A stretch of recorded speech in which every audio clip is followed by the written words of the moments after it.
ঠিক আছে, বিজয় অপরাধী না, তাইলে কি করবে? আমি যে এক বছর খেললাম না, এটার আমার ফিনান্সিয়ালি সাপোর্টটাকে দিবে। কিন্তু আমি জানি না আমি নাসায় জব করি কি না। নাসায় জব করলে বলতে পারতাম যে আমি ভাই হেভি ব্রেনি মানুষ, আমি এমন কিছু করছি কেউ বুঝতেছে না, একদম সাইলেন্টলি। আমাকে একটা টুর্নামেন্ট খেলতে দেওয়া হবে, একটা টুর্নামেন্ট খেলতে দেওয়া হবে না, এটা তো আসলে কোনো একটা প্লেয়ারের এইভাবে আসলে চলতে পারে না। এই হার্ডলাইনের কথা, আমার ক্রিকেট খেলার দরকার নেই যতক্ষণ পর্যন্ত ওনারা আমাকে সম্মান ফেরত দিচ্ছে। আমি তা অফ করার সময় আমার সাথে 10জন মানুষ কথা বলেছে, এই সম্মান আল্লাহ আমাকে দিয়েছে। তারাও বলতেছে ভাইয়া, তা অফ করার সময় বলতেছে যে ভাইয়া আপনার ঘটনাটা কী ঘটছে। তো এটা আসলে কষ্টদায়ক যে তারাও আসলে একটা সমাধান চায়।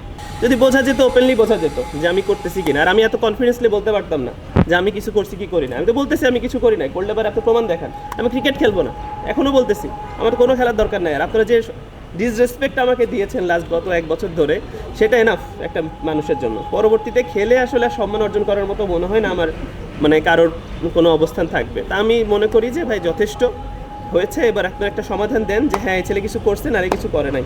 আদার দিন এভাবে ঝুলে থাকতে ভালো লাগে না। যেখানে যাচ্ছি আলহামদুলিল্লাহ আপনাদের দোয়ায় বা আল্লাহ রহমত করেছে আমি উমরাতে গিয়েছি। আমি তা অফ করার সময় আমার সাথে 10জন মানুষ কথা বলেছে, এই সম্মান আল্লাহ আমাকে দিয়েছে। তারাও বলতেছে ভাইয়া, তা অফ করার সময় বলতেছে যে ভাইয়া আপনার ঘটনাটা কী ঘটছে। তো এটা আসলে কষ্টদায়ক যে তারাও আসলে একটা সমাধান চায়, কিন্তু যারা দায়িত্বে আছেন তারা কেন বুঝতেছেন না যে আমার এই সমাধানটা আসলে প্রয়োজন। মনে হচ্ছে নাকি যে এনাফ ইজ এনাফ, হার্ডলাইনে যাবেন এবার? হার্ডলাইন আর কি আমার বলেন তো, মানে একটা মা বাবার সাথে হার্ডলাইনে কি যায় কেউ ছেলে? বিসিবি তো বলতে গেলে আমার ছোটোবেলা 13 থেকে মানুষ করছে, বলতে গেলে তার আন্ডারে আমরা সব কিছু খেলি, সব কিছু করি। তাদের কাছে হার্ডলাইন কি? তাদের কাছে আমি রিকোয়েস্ট করতে পারি, বারবার সমাধান চাইতে পারি, তাকে বলতে পারি যে আমার এই সমাধানটা করেন, যে আমি এতগুলো টাকা পাই, যে তুমি ক্রিকেট খেলছি, আমার পারিশ্রমিক তো আপনারা দিবেন, পারিশ্রমিকটা আমাকে দিয়ে দেন। আমি কিছু করিনি অন্যায়ভাবে, আপনাকে আমাকে বাইরে রাখছেন, আপনারা আমাকে খেলানোর ব্যবস্থা করেন সব ফরম্যাটে। ব্যাপারটা এইভাবেই তো আমি চাবো, এছাড়া আমি হার্ডলাইন আর কি যাবো? এবং তারা ক্লিয়ারও করছে না। একটা ক্লিয়ার তো ব্যাপার থাকবে যে বিপিএল ঠিক আছে, বিজয় অপরাধী না, তাইলে কি করবে? আমি যে 1 বছর খেললাম না, এটার আমার ফিনান্সিয়ালি সাপোর্টটাকে দিবে। আসলে তামিম ভাই এজ এ প্লেয়ার বড় ভাই হিসাবে যে কাউকে হেল্প করতে পারে, বাট উনি কোনো প্রাতিষ্ঠানিক কোনো অবস্থানে নাই, মানে কোনো একটা পজিশনে নাই যে ডিরেক্টর বা এমপি বা মন্ত্রী বা হোয়াট এভার একটা পজিশন, যে পজিশনে উনি আসলে কোনো কিছু সিদ্ধান্ত নিতে পারে। কিন্তু উনি রিকোয়েস্ট করতে পারে বড় ভাই হিসাবে, আমাদের সিনিয়র টপ ক্লাস প্লেয়ার হিসাবে রিকোয়েস্ট করতে পারে। সেই হিসাবে তো কথা হতে পারে, ভাই কেমন আছেন না আছেন বা কী করলে ভালো হয়, সেই কথোপকথন হতে পারে। বাট উনি আসলে কোনো সিদ্ধান্ত তো দিতে পারবেন না, যে সিদ্ধান্তটা বিসিবি দিতে পারে। ভাইয়া দেখেন, আমার সিম্পল আজকে যদি বলি হার্ডলাইনের কথা, ভাই আমার ক্রিকেট খেলার দরকার নেই যতক্ষণ পর্যন্ত ওনারা আমাকে সম্মান ফেরত দিচ্ছে, সসম্মানভাবে সবাইকে জানাচ্ছে যে বিজয় অপরাধী না, বিজয়ের পেমেন্ট ক্লিয়ার হয়েছে, এই যে সব কিছু বিজয় যা হয়েছে, যে নামগুলো মিস্টেক বাইলি হয়ে গেছে, সন্দেহ তালিকায় ছিল, এখন জিনিসটা সুন্দর হয়ে গেছে, আমি সব ধরনের খেলাও খেলতে পারবে সুন্দর করে। বিসিবি যখন বলবে তখন আমি ক্রিকেট খেলবো। তার আগে আমার এমন না যে আমার খুব বিসিএল খেললে এমন কিছু, এর আগে আমি বহুত সেঞ্চুরি মারছি, এই খেললে পারে এই মাঠে আমার অনেক সেঞ্চুরি আছে, অন্য জায়গায় যেখানেই খেলি অনেক সেঞ্চুরি আছে। আপনারা অনেক ভালোবাসা দিচ্ছেন, অনেক পাইছি আলহামদুলিল্লাহ। আমার এখন সম্মান দরকার, সম্মানের জন্য ছোটোবেলা থেকে ক্রিকেট খেলে আসছি, টাকার জন্য না, সেটা আমি আবার ফেরত পাইতে চাই। That's it. আসলে এটাই আমার মনে হচ্ছে যে ফাইনাল পদক্ষেপ হইতে পারে। এরপরে আমার কাছে মনে হয় না যে আর কোনো পদক্ষেপ থাকবে। এতগুলো মিডিয়া আছে, আপনাদের প্রশ্নের উত্তর তো তাদের দিতে হবে, হয়তো বা কেউ না কেউ দিবে। আমি চাই যে যদি এমন কিছু হয়, ফেস টু ফেস আমার সাথে কথা বলুক বা আপনাদের সামনে নিয়ে এসে কথা বলুক যে আসলে ঘটনাটা কী আসলে ওনারা চাচ্ছে। নইলে তো একটা ছেলে এইভাবে আপনারা ঝুলাই রাখতে পারেন না। সো সব দিক থেকে দূরত্ব তৈরি হচ্ছে। আমি চাচ্ছি যে দূরত্বটাকে ক্লোজ হোক, জিনিসটাকে একটা সমাধানের পর্যায়ে আসে।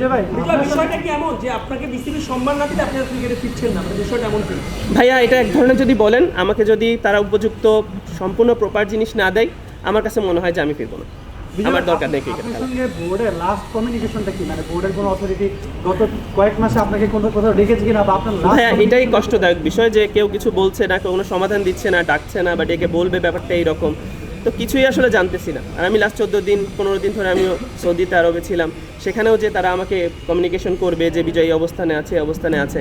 আর দেখেন অবস্থান কি, প্রায় 1.5 বছর হয়ে গেছে। প্রথম বিপিএলের গল্প, আমরা এখন 3 নম্বর বিপিএল কয়দিন পর শুরু হবে যদি ধরেন, 3 নম্বর বিপিএলে চলতেছে। তাহলে এটার যদি সমাধান না হয়, তাহলে আসলে কবে সমাধান হবে? সময় তো পার হচ্ছে, তাই না?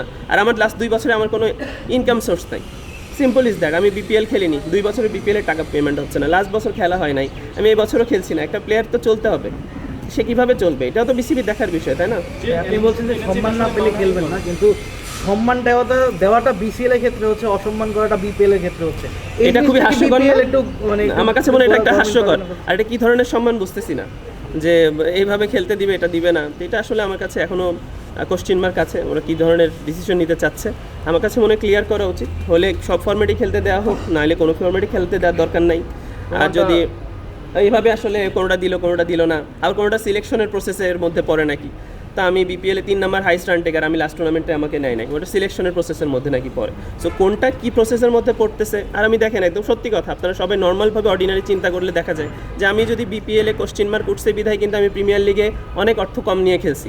কারণ সবাই ভাবে যে এরকম একটা প্লেয়ারকে কেন আমরা টিমে নিব, তারা অবশ্যই টাকা আমাকে দিতে চায় না। যেই প্রাপ্য সম্মান আমার পাওয়া উচিত, সম্মানই পাওয়া উচিত, সেই সম্মানই কিন্তু আমি প্রিমিয়ার লিগে পাই নাই। তো এবারও যদি কোনো টিম কন্ট্রাক্ট করতে চায়, সে চিন্তা করবে কি as a Bijoy player 1000 run করে 900 রান করে, আদের দিন একটা প্লেয়ার কমপ্লিকেটেড, ওদের নিয়ে বিসিবি ভাবতেছে কি ভাবতেছে না, বা ওর ডাউট আছে, তারা তো আসলে আমাকে নিয়ে ওইভাবে চিন্তা করবে না। এটাও তো সত্য কথা। তা আমাকে তো একটা ক্লিয়ার দিতে হবে সবাইকে যে এই বোর্ডেও যা করতেছে আগের বোর্ডও তাই করতেছে, মানে ব্যাপারটা একদম ইজি, একই রকম হয়ে গেল। তো তা আমাকে মনে হয় না একটা সমাধান আছে। তো আমার কাছে মনে হয় একটা সমাধান তাড়াতাড়ি করা জরুরি। আপনার সাথে যদি মিউচুয়ালি আসলে ডিসিপ্লিন প্রবলেম সলভ না হয়, তাহলে কি আপনি আসলে আইন আমি কখনোই এই মানে এরকম ব্যাপারে চিন্তা করি না যে আসলে মিনিস্টারের কাছে যাইতে হবে, এর কাছে যাইতে হবে, ওর কাছে যাইতে হবে, বাট এটা হলো মিউচুয়াল সমাধান। আর এটা তো নর্মাল যে আমাকে তারা কমিটমেন্ট করছিল যে বিপিএলের পেমেন্টটা তারা দিবে, আমার খেলা শেষ হয়েছে, তারা পেমেন্টটা দিয়ে দিবে। তারা তদন্ত করতেছে 2 বছর ধরে একটা প্লেয়ারকে, তদন্ত রিপোর্টটা দিয়ে দিবে, কোনো সমস্যা নাই বলে দিবে, আমি আমার খেলায় ফেরত আসবো। একদম সিম্পল, এটা তো অনেক কমপ্লিকেটেড না যে আমি এখানে আমার বিশাল বিশাল জায়গায় যাইতে হবে, মন্ত্রী লেভেলে দৌড়াতে হবে, ব্যাপারটা তো তা না। এটা মিউচুয়াল সমাধান, এটা তাড়াতাড়ি করলেই তো হয়, এটাতে অনেক দেরি হওয়ার কথা না। থ্যাংক ইউ ভাই, থ্যাংক ইউ, দোয়া রাখবেন। আসসালামু আলাইকুম ভাই, অনেক দুঃখিত যে আমি আপনাদের আসলে ফোন ধরি নাই বা ধরতে পারি নাই, ইনশাল্লাহ এখন থেকে ধরবো।